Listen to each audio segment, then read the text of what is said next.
అందరికీ నమస్కారం. ఈరోజు మహాభారతం ద్రోణ పర్వం మొదటి భాగంలోకి అడుగుపెడుతున్నాం. అయితే ద్రోణ ద్రోణ పర్వం ముందు భీష్మ పర్వం 10వ రోజు యుద్ధంలో భీష్ముడు మరణించినంత వరకు మనము భీష్మ పర్వాన్ని ముగించాం. అయితే ద్రోణ పర్వంలో ఏం జరిగిందో తెలుసుకుందాం. 15వ రోజు యుద్ధంలో ద్రోణాచార్యుడు మరణించిన పిమ్మట సంజయుడు వెంటనే హస్తినాపురమును తిరిగి చేరుకుని ధృతరాష్ట్రునికి జరిగిన విషయమంతటిని విపులముగా వివరింపదలచెను. ధృతరాష్ట్రుని సమీపించి మొదట ప్రణామాలను సమర్పించి పిమ్మట ఇట్లు వివరించెను. ఓ రాజా, 2 అక్షౌహిణులకు పైగా పాండవ సైన్యమును సంహరించిన పిమ్మట ద్రోణాచార్యుడు దృష్టద్యుమ్నుని చేతిలో వధింపబడెను. అయితే ఈ వార్తను వినిన ధృతరాష్ట్రుని హృదయము మిక్కిలి శోకగ్రస్తమయ్యెను. తీవ్ర ఆందోళనతో అతడు ఇట్లు పలికెను. సంజయ, దయచేసి అక్కడ జరిగిన విషయమంతటిని విపులముగా వివరించుము. ద్రోణుడు అజేయుడు, అతడు ఏ విధముగా వధింపబడెను? నిజమునకు ధృతరాష్ట్రుని మనస్సు తీవ్ర అఘాతముకు గురయ్యెను. ద్రోణుని మరణ వార్తను విశ్వసింపలేక సంజయుని పదే పదే విచారిస్తూ ఒక్కసారిగా స్పృహ తప్పి నేలపడిపోయెను. ధృతరాష్ట్రుని సేవకులు వెంటనే వచ్చి అతని శరీరంపై చల్లటి నీటిని చిలుకరించి వింజామరలతో వీచసాగిరి. కొందరు పరిచారికలు అతని చేతులను మర్ధింపసాగిరి.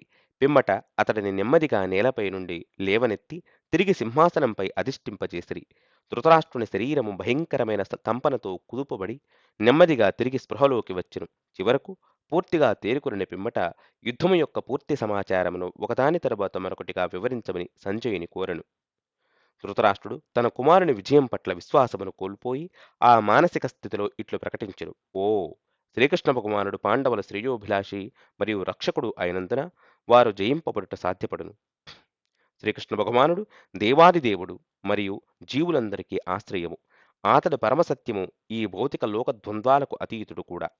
కనుకనే మహర్షులు అతని దివ్యలీలలను స్తుతిస్తూ అత్యున్నతమైన బ్రహ్మభూత స్థితిని మరియు దివ్యానందమును సాధించుతురు. అంతేకాకుండా నేనిప్పుడు శ్రీకృష్ణ భగవానుని వీరకృత్యాలను నా మనస్సును స్వాంతనపరుచుకున్నట్టుకు వర్ణించెదను. దానితో రాబోయే కాలములో నా కుమారుల నరమేధముకు సంబంధించిన ఆలోచన ద్వారా కలిగే దుఃఖము నుండి నా మనస్సు విముక్తి పొందగలదు. శ్రీకృష్ణ భగవానుడు వృందావనములో, ద్వారకలో, మధురలో తన నిత్య సహచరులతో కూడి చేసిన లీలలను ఒకదాని పిమ్మట మరొకటిగా ధృతరాష్ట్రుడు వర్ణింపసాగెను. శ్రీకృష్ణ భగవానుడు వరుసగా రాక్షసులను సంహరించిన విధానమును మరియు స్వర్గము నుండి పారిజాత పుష్పమును తెచ్చు సమయములో దేవతలందరినీ ఎదిరించిన విషయమును వివరించెను. ఓ సంజయ, నా కుమారుడు ఏదో విధముగా యుద్ధములో పాండవులను ఓడించినను ప్రతీకారముతో శ్రీకృష్ణ భగవానుడు తన కవచమును ధరించి నా కుమారులను వధించును. ఓ, నా కుమారుడు ఎంతటి మూర్ఖుడు! శ్రీకృష్ణ భగవానుని మరియు అతని నిత్య సహచరుడు అయిన అర్జునుని పరమస్థితిని గుర్తింపలేకుండెను. దుర్యోధనుడు గాఢమైన అజ్ఞానముతో తన ఎదుట నిల్చుని శ్రీకృష్ణ భగవానుని ఆదేశము కొరకు ఎదురు చూస్తున్న మృత్యుదేవతను చూడలేకుండెను.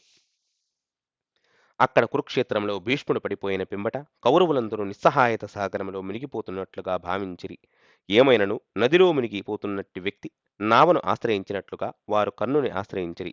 కర్ణుడు తన పరాక్రమంతో కౌరవులను వారి దుస్థితి నుండి తప్పించుటకు ఎంతో ఉత్సాహముగా ఉండెను. అందుచేత కర్ణుడు దుర్యోధనుని సమీపించి ఇట్లు పలికెను. ఓ రాజా, నీ విచారమును విడువుము. నేను ఇప్పుడు నా సాయశక్తులతో పోరాడుటకు సంసిద్ధుడనైతిని. దుర్యోధన, నీ కొరకే పాండవులందరినీ సంహరించెదను, లేక యుద్ధములో నేల కొరిగెదను అని పలికెను. కర్ణుని విశ్వాసము మరియు ధైర్యముతో కూడిన పలుకులు కౌరవులలో నూతన ఉత్సాహమును నింపెను. తరువాత దుర్యోధనుడు ఇలా పలికెను. కర్ణ, ప్రస్తుతం నీవే మా ఏకైక ఆశ్రయము. దయచేసి ఇక నుండి ఎలా ముందుకు కొనసాగవలనో మార్గనిర్దేశము చేయుము. కర్ణుడు ఇట్లు బదిలిచ్చును. దుర్యోధన, ఆదేశాలను ఇవ్వవలసినది నీవు. ఎందుకనగా సమస్యతో ప్రత్యక్ష సంబంధం కలిగిన వ్యక్తి కంటెను ఇతరులెవరునూ ప్రత్యేక సందర్భములో ఎలా నడుచుకోవలనో గ్రహింపలేరు. అందుకు దుర్యోధనుడు ఇట్లు తెలిపెను. మొదట మనం శరీరం విడుచుటకు సిద్ధముగా ఉన్నట్టి భీష్ముని స్థానంలో నూతన సైన్యాధ్యక్షుని నియమించుకోవలను. కర్ణ, ఈ విషయంలో నీవు నాకు సలహా ఇవ్వగలవు. అప్పుడు కర్ణుడు బదులిస్తూ, ఓ రాజా, మనందరిలోకి అనుభవశాలి, ఆరాధ్యుడు ద్రోణాచార్యుడు కనుక అతడిని ఇప్పుడు సైన్యాధ్యక్షుడిగా బాధ్యత తీసుకోవలసినదిగా వేడుకోవలను. తరువాత దుర్యోధనుడు మిక్కిలి మర్యాదపూర్వకముగా ద్రోణాచార్యుని సైన్యాధ్యక్ష పదవిని స్వీకరింపవలసినదిగా ప్రార్థింపగా అందుకు గురుదేవులు అంగీకరించుటతో కౌరవ యోధులందరూ తమ హర్షమును ప్రకటించిరి. అప్పుడు ద్రోణుడు ఇట్లు పలికెను: ఓ రాజా, నేను ఆనందముగా నీ సైన్యముకు అధ్యక్షత వహించుటకు సిద్ధము. కాని నేనెన్నటికిని ద్రుపదపుత్రుడైన దృష్టద్యుమ్నుని యుద్ధములో సంహరింపలేను. ఎందుకనగా అతడు ప్రత్యేకించి నా పతనం కొనకై జన్మించెను. అటు పిమ్మట ద్రోణాచార్యుడు శాస్త్రోక్తముగా సైన్యాధ్యక్షుడుగా స్థాపింపబడెను. ఈ కార్యక్రమం ముగిసిన పిమ్మట ద్రోణాచార్యుడు ఇట్లు పలికెను: దుర్యోధన, నా పట్ల ఇంతటి గౌరవమును చూపినందుకు నీవు ఏదైనా వరమును నా నుండి కోరుకొనుము. అప్పుడు దుర్యోధనుడు మొదట కర్ణ, దుశ్శాసన, శకునితో చర్చించెను. అటుపిమ్మట ఇట్లు ప్రార్థించెను: ఆచార్యదేవా, యుధిష్ఠిరుని ప్రాణాలతో బంధించి మాకు అప్పగింపగలరు. అదే నేను కోరుకుని వరము. ద్రోణుడు గొప్ప ఆశ్చర్యముతో దుర్యోధనుని ఇట్లు ప్రశ్నించెను: ఓ రాజా, ఎందుకు నీవు యుధిష్ఠిరుని ప్రాణాలతో బంధించి తీసుకురమ్మని కోరితివి? నీవు కూడా అతడిని చంపదలుచుటలేదా? అనగా అతడు నిజముగానే అజాతశత్రువు నామముకు పూర్తి అర్హుడు అనిపిస్తుండెను. బృహస్పతి వంటి గొప్ప వివేకవంతునకు కూడా తమ తమ మనస్సును మరియు ఆలోచనలను కప్పిపుచ్చుకునట సాధ్యపడదు. నిజమునకు ఎవరునూ కూడా తమ వాస్తవ ఆలోచనలను ముఖ కదలికలలో కప్పిపుచ్చుకునుట సాధ్యపడనందున దుర్యోధనునికి అది ఎట్లు సాధ్యపడును? కౌరవరాజు ఆనందముగా ద్రోణుని ఇట్లు సమాధానమిచ్చెను: గురుదేవ, ఒకవేళ మనము యుధిష్ఠిరుని వధించినచో మిగతా పాండవులు ప్రతీకారముతో మనలను తప్పక వధించెదరు. అలా కాకుండా సత్యశీలి అయిన యుధిష్ఠిరుని బంధించి అతనితో జూదమాడించి మరొకసారి అరణ్యాలకు తిరిగి బహిష్కరింపవచ్చును. దుర్యోధనుని దుష్ట ఆలోచనను వినిన ద్రోణాచార్యుడు తనలో తాను యోచించుకుని నిబంధనతో కూడిన వరమును అందిస్తూ ఇలా బదులిచ్చెను: ఓ రాజా, నేను యుధిష్ఠిరుని బంధించుటకు ప్రయత్నించెదను. కానీ ఈ సాహస కార్యము యుధిష్ఠిరుడు అర్జునుడి రక్షణలో లేనప్పుడే అట్లు సాధ్యపడునని నేను నీకు తెలియజేస్తుంటిని. నేను అర్జునుడిని ఓడించలేను. కనుక ముందుగా మీరు అర్జునుడిని యుధిష్ఠిరుని సమక్షంలో లేకుండా చేసినప్పుడు మాత్రమే నేను పుణ్యశీలి అయిన యుధిష్ఠిర చక్రవర్తిని బంధించుటకు ప్రయత్నించెదను. దుర్యోధనుడు పాండవుల పట్ల ద్రోణుని పక్షపాత బుద్ధిని ఎరుగును. అందుచేత ద్రోణాచార్యుడు తన ప్రతిజ్ఞను నెరవేర్చునట్లుగా అందరికీ ఈ పథకమును తెలియజేసెను. కౌరవులందరూ అందుకు స్పందిస్తూ హర్షధ్వానాలు చేసిరి. యుధిష్ఠిర మహారాజు కూడా గూఢాచారుల ద్వారా దుర్యోధనుని పథకమును గుర్చి ఎరిగెను. అందుచేత అతడు అర్జునుడిని ఎల్లప్పుడూ తన సమీపములోనే ఉండమని అర్థించెను. అందుకు అర్జునుడు ఇట్లు పలికెను: అగ్రజ, నేను ఎల్లప్పుడూ నిన్ను రక్షిస్తుందనని హామీని ఇస్తుంటిని. నేను మన గురువును సంహరింపకున్నను అతనికి నిన్ను బంధించు అవకాశం ఎన్నటికీ కల్పింపబడదని నిశ్చయముగా తెలుపగలను. అయితే ఇప్పుడు 11వ రోజు యుద్ధంలో ఏం జరిగిందో తెలుసుకుందాం. అటుపిమ్మట ద్రోణాచార్యుడు తన సైన్యమును శకట వ్యూహాకారంలో ఏర్పరచగా అటు యుధిష్ఠిరుడు తన సైన్యమును క్రౌంచ ఆకారంలో అనగా కొంగ ఆకారంలో నియమించెను. కర్ణుడు తమ సైన్యమును ముందుండి నడిపించుటతో కౌరవ యోధులు భీష్ముని కోల్పోయిన దుఃఖమును విస్మరించిరి. నిజమునకు కౌరవులు భీష్ముడు పాండవులతో మృదువుగా వ్యవహరించినట్లుగా భావించిరి. మరోవైపు కర్ణుడు పాండవుల పట్ల దృఢవైరము కలిగినట్టి వాడని ఎరిగినందున ఈ యుద్ధములో అనేక గొప్ప సాహస కృత్యాలను ఆశిస్తుండిరి. పాండవ పక్షాన అర్జునుడు సారథ్యం వహింపగా కౌరవ పక్షాన కర్ణుడు సారథ్యమును వహించెను. యుద్ధములు ఇరువురు ఒకరినొకరు క్రోధముతో వీక్షించుకున్నట్టుతో వారి మనస్సులలో ఈర్ష్యాద్వేషాలు ఉప్పొంగెను. కౌరవ సైన్యము యుద్ధముకు సిద్ధమైనప్పుడు అనేక దుశ్శకునాలు గోచరించెను. మేఘాలు లేని ఆకాశం నుండి రక్తం వర్షించెను. ఎముకలు మరియు మాంసపు ముద్దలు కౌరవ యోధులపై కురవసాగెను. ఆకాశంలో వేలాదిగా గ్రద్దలు, కాకులు గుమికూడెను. రెండు పక్షాలు తలపడగా ద్రోణుడు అసాధారణ శక్తిని ప్రదర్శిస్తూ నిశ్చయాత్మకముగా ముందుకు దూసుకువెడుతూ పాండవుల సైన్యం నడుమ సంచరింపసాగెను. అప్పుడు యుధిష్ఠిరుడు అనేక రధిక యోధులను ద్రోణుని చుట్టుముట్టవలసినదిగా ఆజ్ఞాపించెను. త్వరలోనే ఇరుపక్షాల నడుమ భీకర పోరు ఆరంభమయ్యెను. అభిమన్యుడు ద్రోణునిపై దాడి చేస్తూ అద్భుత పరాక్రమము మరియు భయంకరమైన శక్తిని ప్రదర్శించెను. అటు కౌరవ యోధుడైన పౌరవుడు ముందుకు వెళ్లి సుభద్రాతనయునిపై శరవృష్టిని కురిపించెను. అందుకు ప్రతీకారముగా అభిమన్యుడు అతని అశ్వాలను మరియు అశ్వికుడిని వధించెను. తరువాత ఒక శక్తివంతమైన అస్త్రాన్ని ఎక్కుబెట్టి విరోధి ప్రాణాలను బలి తీసుకోదలచెను. కాని అంతలో కృతవర్మ అభిమన్యుని విల్లు మరియు బాణాలను త్రుంచివేసెను. ఏమైనను క్రోధముతో రగులుతూ అభిమన్యుడు చేతిలో కత్తి మరియు డాలు పట్టుకుని రథముపై నుండి కిందకు దూకెను. అభిమన్యుడు వేగముగా పరిగెత్తి పౌరవుని రథములోకి దూకి అతడి జుట్టును పట్టుకునెను. అదే సమయంలో సారథిని భయంకరముగా ఒక దెబ్బతో వధించెను. తరువాత తన కత్తితో అతడు రథము యొక్క ధ్వజమును విరిచెను. అటుపిమ్మట అభిమన్యుడు పౌరవుని చంపదలచి అతని జుట్టు పట్టుకుని తల నరకబోవునంతలో జయద్రథుడు తన రథంపై నుండి దూకి చేతిలో కత్తితో ఆ ప్రదేశమునకు పరిగెత్తుకు వచ్చెను. దానితో అభిమన్యుడు పౌరవుని విడిచి జయద్రథునితో పోరుకు నిలిచెను. అప్పుడు నాటకీయముగా వారిరువురి నడుమ గొప్ప కత్తి పోరాటము నెలకొనెను. జయద్రథుని కత్తి అభిమన్యుని డాలులో చిక్కుకుపోయెను. అతడు దానిని తీసేందుకు ప్రయత్నించగా అది విరిగిపోయెను. దానితో జయద్రథుడు తిరిగి వెంటనే తన రథమును అధిరోహింపగా అభిమన్యుడు కూడా తన రథమును అధిరోహించెను. జయద్రథుడు అక్కడి నుండి పారిపోగా అభిమన్యుడు కౌరవ సైన్యమును వధింపనారంభించెను.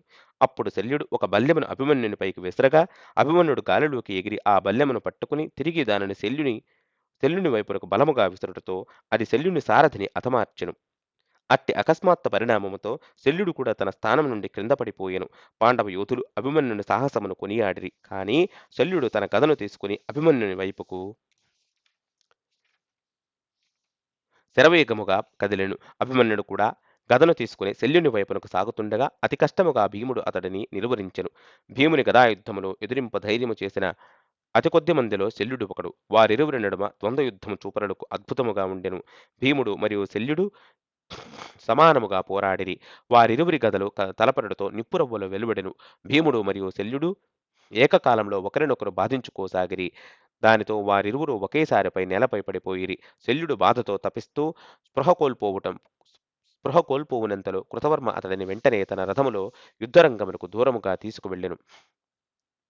భీముడు నేలపై నుండి పైకి లేచి చేతిలో గదతో మదోన్మాదిక వలె ఊగిపోతుండటతో కౌరవులు భయముతో పరిగెత్తుతూ పారిపోయిరి. అది చూచిన పాండవులు విజయోత్సాహముతో శంఖ నినాదాలు చేస్తూ హర్షధ్వానాలు చేసిరి. అటు పిమ్మట కర్ణుని పుత్రుడు వృషసేనుడు ధైర్యముగా పోరాడుతూ అసంఖ్యాకముగా పాండవ సైన్యమును సంహరింపసాగెను. ద్రౌపది పుత్రుడు అతడిని ప్రతిఘటింపగా వృషసేనుని సహాయము కొరకు కౌరవ యోధులు అనేకము అక్కడకు చేరిరి. తరువాత పాండవులు తన పుత్రులకు సహాయముగా వచ్చుటతో ఇరు వర్గాల నడుమ భీకర పోరు కొనసాగెను. ఏమైనను కొద్ది సమయములోనే పాండవ యోధులు కౌరవులను పూర్తిగా సంహరిస్తుండటతో ద్రోణాచార్యుడు దానిని సహింపలేకపోయెను. ద్రోణాచార్యుడు యుధిష్ఠిరుని సమీపిస్తూ యుద్ధరంగము నుండి భయపడి పారిపోరాదని సవాలు చేసెను. యుధిష్ఠిరుని విల్లును విరిచి ద్రోణుడు మరింత ముందుకు కొనసాగుతూ అతడిని బంధింపదలచెను. కాని యుధిష్ఠిరుని రథచక్రాలను రక్షిస్తున్నట్టి పాంచాల రాకుమారుడు ద్రోణాచార్యుని ఎదను అనేక బాణాలతో బాధించెను. ప్రతీకారముగా ద్రోణుడు రాకుమారుని వధించి తనను అడ్డుకుంటున్న ఇతర పాండవ యోధులను పారద్రోలుతూ తిరిగి యుధిష్ఠిరుని సమీపించుటకు పరుగెత్తెను. అప్పుడు విరాట, ద్రుపద, సాత్యకి మరియు అనేక ఇతర గొప్ప సాహస రథిక యోధులు ద్రోణుని చుట్టుముట్టిరి. ఏమైనను ద్రోణుడు వీరోచితముగా పోరాడుతూ త్వరలోనే యుధిష్ఠిరుని రథముకు సమీపముగా వచ్చుటతో ఇక పాండవరాజు తప్పక బంధింపబోనున్నట్లుగా అగుపించెను. అర్జునుడు దారిలోని కౌరవ సైన్యమంతటిని తన బాణాలతో తీవ్రముగా బాధిస్తూ ఒక్కసారిగా ఆ సన్నివేశంలో ప్రత్యక్షమయ్యను. సూర్యుడు అస్తమిస్తుండటతో అంధకారం అలుముకోసాగెను. దానితో ప్రతిదీ త్వరలోనే దృష్టికి అగోచరమవుతుండెను. కౌరవ యోధులు అలసి ఉండుటను గమనించిన ద్రోణుడు ఆ రాత్రికి యుద్ధమును విరమింపదలచగా పాండవ పక్షాన అర్జునుడు కూడా యుద్ధమును విరమించమని కోరెను. ద్రోణుడు దుర్యోధనుని శిబిరమును తిరిగి చేరుకొనెను. అతడు అవమాన భారముతో నిరాశతో ఇట్లు పలికెను: ఓ రాజా, అర్జునుని రక్షణలో ఉన్నంత కాలము యుధిష్ఠిరుని బంధించుట నాకు సాధ్యపడదు. శ్రీకృష్ణ కుమారుడి సారథ్యములో అర్జునుడు ఖచ్చితముగా అజేయుడు. అందుచేత ఎవరైనను అర్జునుని సవాలు చేసి తన అగ్రజుని అక్కడి నుండి దూరముగా కొనిపోవలను. ఇలా నీవు చేయగలిగినప్పుడు మాత్రమే నేను పాండవ చక్రవర్తిని బంధించు నా ప్రతిజ్ఞను నెరవేర్చుకోగలను. అది వినిన సుశర్మ తాను మరియు తన 5గురు సోదరులు 20,000 త్రిగర్తులతో అర్జునుడిని సవాలు చేసేందుకు స్వచ్ఛందముగా సిద్ధపడెను. ఈ సైనికులు సంసప్తకులుగా కూడా పిలువబడుదురు. ఎందుకనగా వారు హోమాగ్ని ఎదుట అర్జునుని వధించుట లేక యుద్ధములో వెనుదీయక మరణించుట చేసేదమని ప్రతిజ్ఞ చేసిరి. అంతటితో 11వ రోజు యుద్ధం ముగిసింది. అయితే 12వ రోజు ఏం జరిగిందో చెప్పుకుందాం. మరుసటి రోజు అనగా 12వ రోజు ద్రోణుడు కౌరవ సైన్యమును గరుడ వ్యూహములో ఏర్పరచగా పాండవుల తమ సైన్యమును అర్ధచంద్రాకారంలో ఏర్పరిచిరి. త్రిగర్తులు యుద్ధభూమిలో అడుగుపెట్టిన వెంటనే అర్జునుడిని సవాలు చేసిరి. క్షత్రియునిగా అర్జునుడు వారి సవాలును స్వీకరించి సంసప్తకులతో పోరాడుటకు ముందుగా ధర్మరాజు అనుమతి కోరెను. ఆ సమయంలో ధర్మరాజు ద్రోణుడు తనను బంధించుననే ప్రతిజ్ఞ పట్ల తన భయమును వ్యక్తపరచగా అతని రక్షణార్థము అర్జునుడు సత్యజిత్తును నియమించెను. యుధిష్ఠిరుడితో: ఓ రాజా, ఈ వీరుడు జీవించి ఉన్నంత కాలము ద్రోణాచార్యుడు నిన్ను ఎన్నటికిని బంధింపలేడు. ఏమైనను ఒకవేళ సత్యజిత్తు మరణించిన పిమ్మట ఎవరూ నిన్ను రక్షింపదలచి వచ్చినను నీవు వెంటనే దూరముగా యుద్ధభూమి నుండి వెళ్ళిపోవలను అని తెలిపెను. కౌరవులు అర్జునుడు త్రిగర్తలతో యుద్ధము చేసేందుకు వెళ్ళుటను గమనించి యుధిష్ఠిరుని బంధించుటకు ఎంతగానో ఉత్సాహపడిరి. త్రిగర్తులు అర్జునుడితో పోరాడుటకు సంతోషముగా ఎదురు చూస్తుండిరి. కాని అర్జునుడు దేవదత్త శంఖమును పూరింపగానే ఆ శంఖనాదం విని సంసప్తకులందరూ భయముతో దాదాపు నిశ్చేష్టులై నిశ్చేష్టులైపోయిరి. అంతేకాకుండా వారి అశ్వాలు రక్తమును క్రక్కుతూ మలమూత్రాలను విసర్జించెను. కొంత సమయం పిమ్మట నిగ్రహించుకుని అర్జునునిపైకి బాణాలను గుప్పించసాగిరి. అర్జునుడు తన బాణాలతో ప్రతీకారము చేయగా వారు తిరిగి కౌరవులు నిలిచిన ప్రదేశమునకు దారిపట్టిరి. ఇది చూచిన సుశర్మ వారి పిరికితనమును గట్టిగా మందలించెను. దానితో త్రిగర్తులు తిరిగి అర్జునుడిని ఎదిరింపదలచుటతో నారాయణ గోపాలకుల సైన్యము వారి సహాయార్థం వెళ్ళిరి. ఈ విధముగా వేలాది రధిక యోధులు అర్జునుని చుట్టుముట్టగా అర్జునుడు త్వష అనే అస్త్రమును ప్రయోగించి వేలాది భ్రాంతిపూర్వకమైన అర్జునుడును ఉత్పన్నము చేసెను. అర్- అర్జునుని ఈ యోగశక్తి చేత విభ్రాంతి చెంది నారాయణ గోపాలకుల సైన్యము వారిలో వారు అర్జునునిగానో లేక శ్రీకృష్ణునిగానో భావిస్తూ పోరాడుతూ ఒకరినొకరు వధించుకోసాగరి. ఈ విధముగా నారాయణ గోపాలకుల సైన్యం భ్రాంతికి గురిచేసి అర్జునుడు త్రిగర్తులపై విరుచుకుపడెను. కాని ఈ సంసప్తకులు ఎంత వీరోచితముగా పోరాడిననగా అర్జునుడిని రథము అర్జునుడి రథము వారి శరవృష్టితో దట్టముగా కప్పబడి దృష్టికి అగోచరమయ్యెను. అర్జునుడు మరణించినని భావిస్తూ వారు సంతోషముగా తమపై వస్త్రాలను గాలిలోకి ఊపుతూ హర్షధ్వానాలు చేసిరి. ఆ సమయంలో శ్రీకృష్ణ భగవానుడు అర్జునునితో, ఓ కుంతీపుత్ర, నేను నిన్ను చూడలేకుంటిని, నీవు ఇంకనూ సజీవముగానే ఉంటివా అని విచారించెను.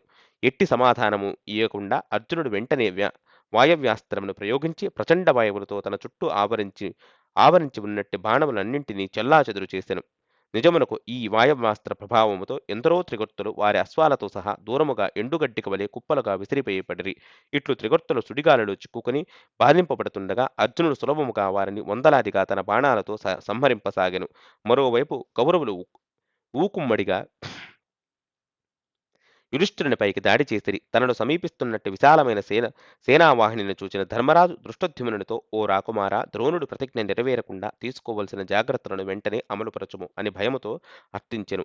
దృష్టద్యుమ్నుడు ద్రోణుని వైపునకు వేగముగా కదిలి వస్తుండగా దుర్ముఖుడు అనబడి ధృతరాష్ట్రుని పుత్రుడు అతడిని మార్గమధ్యంలోని అడ్డగించెను. వారిరువురు పోరాడుతుండగా ద్రోణుడు పాండవ సైన్యమును మృంగివేస్తుండెను. యోధులెందరో పారిపోసాగిరి. ద్రోణుడు ఎట్టి అడ్డంకులు లేకుండా యుధిష్ఠిరుని వైపునకు పరిగెత్తసాగెను. అప్పుడు సత్యజిత్తు ద్రోణునిపై దాడి చేస్తూ అతని రథసారథిని అనేక బాణాలతో బాధించెను. అతని రథసారథి మూర్ఛిల్లగా సత్యజిత్తు ద్రోణుని రథము యొక్క ధ్వజమును విరిచెను. దానితో ద్రోణుడు ప్రతీకారముగా సత్యజిత్తు విల్లును సగముగా విరిచెను. సత్యజిత్తు అనేక విల్లులను ఒకదాని తరువాత మరొక దారిని అందుకుంటుండగా ద్రోణుని గురితప్పని బాణాలు వాటిని విరచసాగెను. చివరకు ద్రోణుడు సత్యజిత్తు తలను నరికివేసెను. అది చూచిన యుధిష్ఠిరుడు యుద్ధరంగము నుండి భయముతో పారిపోసాగెను. అసంఖ్యాకముగా పాండవ యోధులు తమ నాయకుని రక్షించుకున్నట్టుకు ద్రోణుని వైపునకు దూసుకు వెళ్ళిరి. ద్రోణుడు తన ఎదుటకు వచ్చుటకు ధైర్యము చేసిన వారందరినీ వధించెను. తన సైన్యము యొక్క దుస్థితిని చూచి యుధిష్ఠిరుడు తిరిగి యుద్ధరంగమును చేరుకొనెను. అతడిని సాత్యకి, శిఖండి, దృష్టద్యుమ్నుడు మరియు ఇతర రథిక యోధులు రక్షణగా ఉండిరి. చివరకు పాండవ సైన్యమంతయు ద్రోణుని చేతిలో బాధింపబడుతూ కంపింపసాగిరి. ఏమైనను అది చూచి యుధిష్ఠిరుడు మరోసారి యుద్ధరంగము నుండి వెనుతిరిగెను. దానితో ద్రోణుడు ఒంటి చేతితో తన సమీపంలోని పాండవ సైనికులను యథేచ్ఛగా సంహరింపసాగెను. యుద్ధము నుండి పారిపోతున్నట్టి పాండవ సైనికులను కౌరవులు వెంటాడుతూ వెనుక నుండి వారిని హతమార్చసాగిరి. ఇట్టి విజయమునకు దుర్యోధనుడు ఎంతగానో సంతోషించెను. కర్ణునితో తన సంతోషమును ఇట్లు పంచుకొనెను. మిత్రమా, ఈ ఓటమి తర్వాత పాండవ సైనికులు తిరిగి యుద్ధము చేయవలనను కోరికను బహిష్కరించెదరు. అందుకు కర్ణుడు ఇట్లు బదులిచ్చును, ఓ రాజా, పాండవ సైన్యం తిరిగి సమ్మేళితమై ద్రోణుడిపై పూర్తి బలముతో దాడి చేయుటకు ప్రయత్నించెదరు. కనుక వెంటనే మనము ఆచార్యదేవులను రక్షించుకోవలను. దుర్యోధనుడు మరియు అతని సోదరుడు ద్రోణుడు ఉన్నట్టి ప్రదేశమును చేరుకొనక మునిపే అక్కడ పాండవ యోధులు తిరిగి దాడికి సిద్ధపడసాగిరి. భీమ, సాత్యకి, దృష్టద్యుమ్నుడు, నకుల, సహదేవ, అభిమన్యు మరియు ఘటోత్కచుడు ముందు నడవగా వారిని 12,000 పాంచాల రధిక యోధులు అనుసరించిరి. దాదాపు పాండవ మరియు కౌరవ వీరులందరూ యుద్ధములో పాల్గొనగా భీకర పోరు ఆరంభమయ్యెను. ఈ యుద్ధములో దుర్యోధనుడు గజ సైన్యముకు నాయకత్వం వహిస్తూ భీమునిపై దాడి చేసెను. భీముడు త్వరలోనే గజములన్నింటినీ తన బాణాలతో వెనుకకు పారద్రోలుతూ దుర్యోధనుని ఎదుటకు వచ్చెను. ఉగ్రవైరులు ఇరువురు బాణాలతో ఒకరినొకరు కొంత సమయం బాధించుకునగా భీముడు ఒక్కసారిగా దుర్యోధనుని విల్లుతో పాటు అతని రత్నఖచిత గజధ్వజమును కూడా విరిచెను. తరువాత భీముడు కౌరవ సైన్యంపై దాడి చేసెను. అతని దాడికి సైనికులందరూ ప్రాణభీతితో పరిగెత్తుతుండగా భగదత్తుడు తన భీకరమైన మహాగజము ఎక్కి భీముని వైపునకు దూసుకువచ్చెను. భగదత్తుని ధాటికి భీముని రథము ముక్కలవ్వగా అతడు ఏదో విధముగా తప్పించుకుని క్రిందకు దూకగలిగెను. భీముడు చాకచక్యముగా భగదత్తుని మహాగజము యొక్క పొట్ట కిందకు చేరుకుని దానిని తపా తపా బాధసాగెను. భీముడు బయటకు వచ్చుటకు చూచి భీముడు బయటకు వచ్చుటను చూచి ఆ గజము అతడిని తన తొండముతో పడగొట్టి బలముగా నేల బాదబోయెను. కాని అదృష్టవశాత్తు భీముడు దాని గుప్పెట్లో నుండి తప్పించుకుని తిరిగి దాని శరీరం క్రిందకు చేరుకొనెను. పాండవ యోధులు భీముడు అపాయకరమైన పరిస్థితిలో చిక్కుకొనుటను చూచి అతడు తప్పక వధింపబడును అని భావించిరి. తన సోదరుని రక్షింపవలనని ఆశిస్తూ యుధిష్ఠిరుడు పాంచాల యోధులను తీసుకుని భగదత్తునిపై శరవృష్టిని కురిపింపసాగెను. ఏమాత్రము చలించిన భగదత్తుడు ఏనుగును సూటిగా సాత్విక రథము పైకి తోలెను. ఆ మహాగజము సాత్విక రథమును పైకి ఎత్తి దూరముగా విసురుటతో అతడు ఏదో విధముగా నేలపైకి దూకి తప్పించుకొనెను. భగదత్తుని మహాగజము ఉన్మాదముతో దారిలో గల వారందరినీ కాళ్ల క్రింద తొక్కి నలుపుతూ తొండముతో విసిరి సంచరిస్తుండగా ఆ దృశ్యమును చూచిన మిగతా పాండవ సైనికులు యుద్ధభూమి నుండి భీతుతో అన్ని దిక్కులకు పారిపోసాగిరి. ఇది చూచి భీముడు మరొక రథమును అధిరోహించి భగదత్తుని వైపునకు దూసుకు వెళ్ళెను. భగదత్తుని ఏనుగు తొండము నుండి నీటిని చల్లుతూ భీముని అశ్వాలను భయపెట్టగా అవి భయముతో యుద్ధక్షేత్రము నుండి దూరముగా భీముని రథమును కొనిపోయెను. శరవృష్టితో పాండవ యోధులు ఇంకనూ భగదత్తుని ఏనుగును వధించుటకు ప్రయత్నింపగా ఆ మహాగజము తన యజమాని ఆజ్ఞలతో సైనికులను చెల్లాచెదురు చేయసాగెను. భగదత్తుని మహాగజం వలన ఆకాశమును ఎగురుతున్న ధూళిని మరియు దాని దాడికి గురైన పాండవ సైనికులు అరుపులను వినిన అర్జునుడు అక్కడి పరిస్థితిని అంచనా వేయగలిగెను. భగదత్తుని ఎదిరించుటకు కేవలం తాను మరియు శ్రీకృష్ణ భగవానుడు మాత్రమే సమర్థులని భావించి శ్రీకృష్ణ భగవానుడిని ఆ ఘటనా ప్రదేశమునకు వైపునకు తీసుకువెళ్లవలసినదిగా కోరెను. భగదత్తుని సమీపిస్తున్నట్టు అర్జునుడిని వేలాది నారాయణ గోపాలకుల సైన్యం యుద్ధరంగంలో తమతో పోరాడవలసినదిగా సవాలు విసిరిరి. దానితో అర్జునుడు సందిగ్ధతలో చిక్కుకొనెను. కొంత సమాలోచన చేసుకుని మొదట సంసప్తకులను సంహరింప నిశ్చయించుకొనెను. అర్జునుడు వారిని ఎదుర్కొనదలుచుగా నారాయణ గోపాలక వీరుడు తీవ్రతకు శ్రీకృష్ణ భగవానుడు విపరీతముగా చెమటలు పట్టి స్పృహ కోల్పోసాగెను. దీనిని చూచి అర్జునుడు ఆందోళనతో బ్రహ్మాస్త్రమును విడువగా అది సమస్త శత్రురధిక యోధులందరినీ దాదాపు అంతమొందించెను. శ్రీకృష్ణ భగవానుడు హృదయపూర్వకముగా అర్జునుని వీరోచిత ప్రదర్శనకు అభినందించగా అర్జునుడు తిరిగి తనను భగదత్తుడు ఉన్న ప్రదేశమునకు తీసుకువెళ్లమని కోరెను. ఆ సమయములో సుశర్మ మరియు త్రిగర్త యోధులు వెనుక నుండి అర్జునుడిని సమీపిస్తూ తమతో యుద్ధము చేయవలసినదిగా సవాలు విసిరి అర్జునుడు తిరిగి సందిగ్ధతకు గురి ఇట్లు విచారించెను. హే కృష్ణ, ఏమి చేయవలను? పాండవ యోధులను భగదత్తుని దాడి నుండి రక్షింపవలన లేక వెనుకకు మరలి త్రిగర్తలను ఎదిరింపవలన? అప్పుడు శ్రీకృష్ణ కుమారుడు ఎట్టి సమాధానము ఇవ్వకుండా రథమును సవాలు చేస్తున్నట్టు విరోధుల వైపుకు తోలసాగాను. అర్జునుడు సుశర్మను విల్లును మరియు అతని రథ ధ్వజమును విరిచి అతని ఐదుగురు సోదరులను వధించెను. ప్రతీకారముగా త్రికర్తరాజు అర్జునుని పైకి బల్యమును మరియు శ్రీకృష్ణ భగవానుని పైకి ఈటను విసిరెను. అర్జునుడు వేగముగా ఆ రెండింటినీ దారిలోని ఛేదించి ఆనేక వాడి బాణములతో సుశర్మని బాధింపగా అతడు స్పృహ కోల్పోయి తన రథములో పడిపోయెను. త్రికర్త సైనికులు తమ నాయకుడు లేకపోవుటతో అర్జునుని చేతిలో సులభముగా వధింపబడిరి. తిరిగి అర్జునుడు భగదత్తుని వైపునకు వెళ్ళుటకు ప్రయత్నింపగా 10,000 కౌరవ రథిక యోధులు అతడిని అడ్డగించుటకు ప్రయత్నించిరి. తరువాత కౌరవ యోధులందరినీ అర్జునుడు సంహరిస్తుండగా దానిని చూసి సహించని భగదత్తుడు తన మహాగజముతో కుంతీపుత్రుని నాశనము చేయవలనని సంకల్పించెను. దానితో భయంకర ద్వంద్వ యుద్ధము నెలకొనెను. కృష్ణార్జునులను భగదత్తుడు తన శరవృష్టితో ముంచెత్తెను. భగదత్తుడు తన శత్రువును నశింపచేయుటకు తన మహాగజమును అదిలిస్తూ ముందుకు సాగెను. కాని శ్రీకృష్ణ భగవానుడు యుక్తితో రథమును త్రిప్పగా ఆ రథము ఎడమ భాగము నుండి వేగముగా ముందుకు దూసుకువెళ్ళెను. ఏమైనను భగదత్తుని సంహరించుటకు ఇది ఒక గొప్ప అవకాశముగా ఉండినను యుద్ధ నియమాలను గౌరవిస్తూ అర్జునుడు దాడి చేయలేదు. కాని ఆ మహాగజము ఆగ్రహముగా ముందుకు దూసుకువెడుతూ వేలాదిగా సైనికులను సంహరింపసాగెను. అది చూచి అర్జునుడు ఆగ్రహోదగ్రుడయ్యెను. భగదత్తుడు కృష్ణార్జునులను తిరిగి అసంఖ్యాక బాణములతో బాధింపగా అది చూచిన వారందరూ కృష్ణార్జునుడు ఇరువురు ఆపదలో చిక్కుకొనిరని భావించిరి. అప్పుడు అర్జునుడు భగదత్తుని విల్లును విరుచుటయే కాకుండా ఆ మహాగజమును రక్షిస్తున్నట్టు ఒక యోధుని కూడా సంహరించెను. తరువాత శరవృష్టితో గజము యొక్క కవచమును ధ్వంసము చేసెను. అది చూచిన భగదత్తుడు అసంఖ్యాకములుగా బల్లెములు మరియు ఈటెలను విసరగా అర్జునుడు ప్రతీకారముతో వాటిని తనను చేరునంతలోనే నాశనము చేసెను. అంతేకాకుండా భగదత్తుని రథము యొక్క ధ్వజము మరియు ఛత్రమును విరిచి అతడిని తన వాడి అయిన బాణాలతో తీవ్రముగా బాధించెను. భగదత్తుడు భగదత్తుడు మరొక విల్లును అందుకొనగా అర్జునుడు దానిని కూడా విరిచి అనేక బాణాలతో బాధిస్తూ తీవ్రతాపమును కలిగించెను. చివరకు ఈ యుద్ధమును పరిసమాప్తి చేయవలనను సంకల్పముతో భగదత్తుడు తన అంకుశమును మంత్రించి దానిని వైష్ణవాస్త్రముకు వలె మార్పు చేసి దానిని అర్జునుడిపైకి విసిరెను. దానిని భగదత్తుడు విసిరిన వెంటనే శ్రీకృష్ణ కుమారుడు అర్జునుడి ఎదుట నిలబడి అది తన వక్షస్థలమునకు తాకునట్లుగా చేసెను. అద్భుత రీతిలో వైష్ణవాస్త్రము శ్రీకృష్ణ భగవానుడి దివ్య శరీరమును స్పృశించగానే వైజయంతిమాలగా మార్పు చెంది భగవానుని మెడలో వేలాడెను. అది చూచిన అర్జునుడు ఇట్లు పలికెను: హే కృష్ణ, నన్ను నేను రక్షించుకునే స్థితిలో ఉన్నంత కాలం మీరు యుద్ధము చేయరనే మీ ప్రతిజ్ఞను విస్మరింపరాదు. అప్పుడు శ్రీకృష్ణ భగవానుడు అర్జునుడికి ఒక రహస్య వృత్తాంతమును వర్ణించెను. ఓ కుంతిపుత్ర, నేను ఈ విశ్వములో 4 రూపాలలో విరాజిల్లుతుందును. గర్భోదక సాయి విష్ణువుగా మహాసముద్రంలో శయనించి ఉందును. సర్వవ్యాపకమైన పరమాత్మ రూపమున సమస్తమును సాక్షిభూతుడుగా ఉందును. ఈ భూమిపై నారాయణ ఋషిగా నిరంతరము తపస్సులలో నెలకొని ఉందును. గర్భోదక సముద్ర జలాలలో 1000 సంవత్సరాల పాటు యోగనిద్రలో ఉండి మేలుకొనిన పిమ్మట అర్హులైన వారందరికీ వరములను అందిస్తుందును. ఒకసారి భూదేవి నన్ను ఆశ్రయించి ఇలా పలికెను: హే భగవన్, సృష్టికి ఆది మరియు లయకారకుడవైన నీకు జయము జయము. నా కుమారుడైన నరకాసురుని తరపున ఒక వరమును అర్జించుటకు వచ్చితిని. దయచేసి అతడిని వైష్ణవాస్త్రాన్ని ప్రసాదించి దానితో అతడు దేవతల మరియు రాక్షసుల ద్వారా సంహరింపబడకుండానట్లుగా రక్షింపము అని కోరెను. ఓ భూదేవి, వైష్ణవాస్త్రమును ప్రసాదించెదను. దీనిని కలిగి ఉన్నంత కాలము అతడు అజేయుడై ఉండను అని నేను బదులిచ్చితిని. ఓ అర్జున, భగదత్తుడు నరకాసురుని నుండి ఈ వైష్ణవాస్త్రాన్ని సంపాదించెను. ఈ అస్త్రాన్ని ఆవాహన చేసినచో దానిని ఎదుర్కొనేవారు ఈ విశ్వములో ఎవరు ఉండరు. కనుకనే నీ ప్రాణరక్షణకు మరియు ఈ అస్త్రమును తటస్థీకరించుటకు నా ప్రతిజ్ఞను భంగపరిచితిని. నేను పూర్వం లోక కళ్యాణార్థము నరకాసురుని వధించినట్లుగా నేడు నీవు భగదత్తుని వధింపము. శ్రీకృష్ణ భగవానుని చేత ప్రోత్సహింపబడిన అర్జునుడు రెట్టింపు ఉత్సాహముతో భగదత్తుని బాణములతో ముంచెత్తుతూ ఆ మహాగజమును నుదుటిన బాణముతో బాధించెను. ఏమైనను భగదత్తుడు తన గజమును ఉసిగొల్పుటకు ప్రయత్నింపగా అది తన యజమాని ఆజ్ఞలను పాటింపలేక తన దంతాలను నేలలోకి గుచ్చుతూ ప్రాణాలను విడిచెను.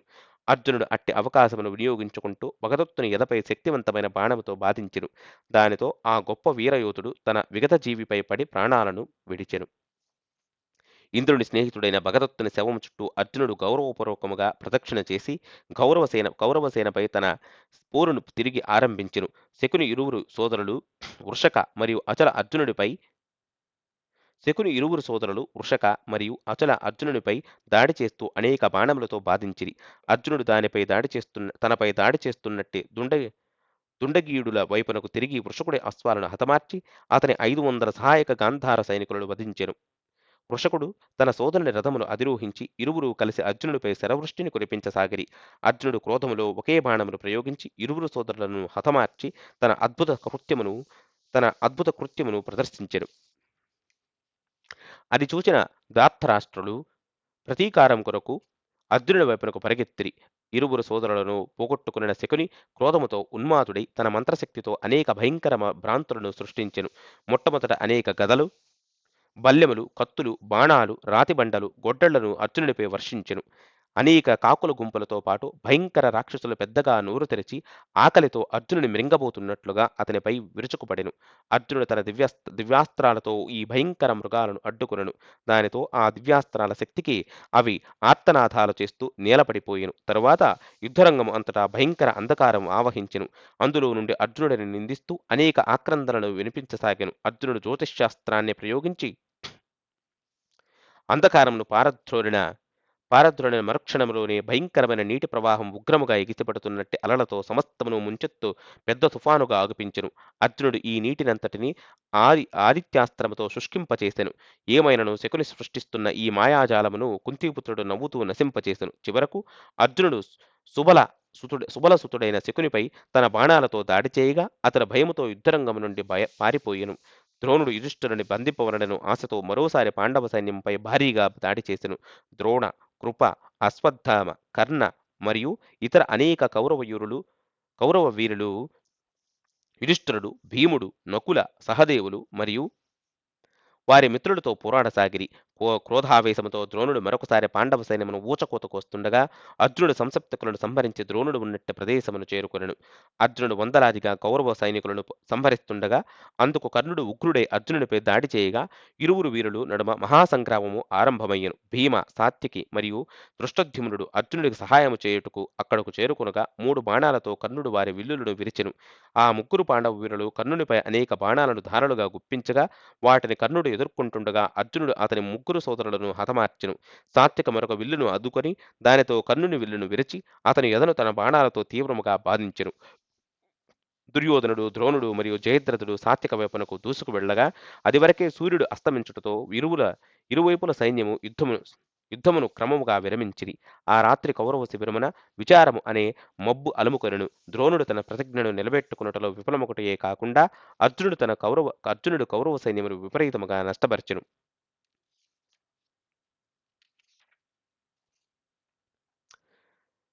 ఇంతటితో 12వ రోజు యుద్ధం ముగిసింది. అయితే 13వ రోజు యుద్ధంలో ఏం జరిగిందో మహాభారతం ద్రోణపర్వం 2వ భాగంలో చెప్పుకుందాం. మీకు మహాభారతంలోని ద్రోణపర్వం నచ్చినట్లయితే మన నవర్షి స్టోరీ కార్డుని సబ్స్క్రైబ్ చేసుకోండి. 10 మందికి షేర్ చేయగలరు.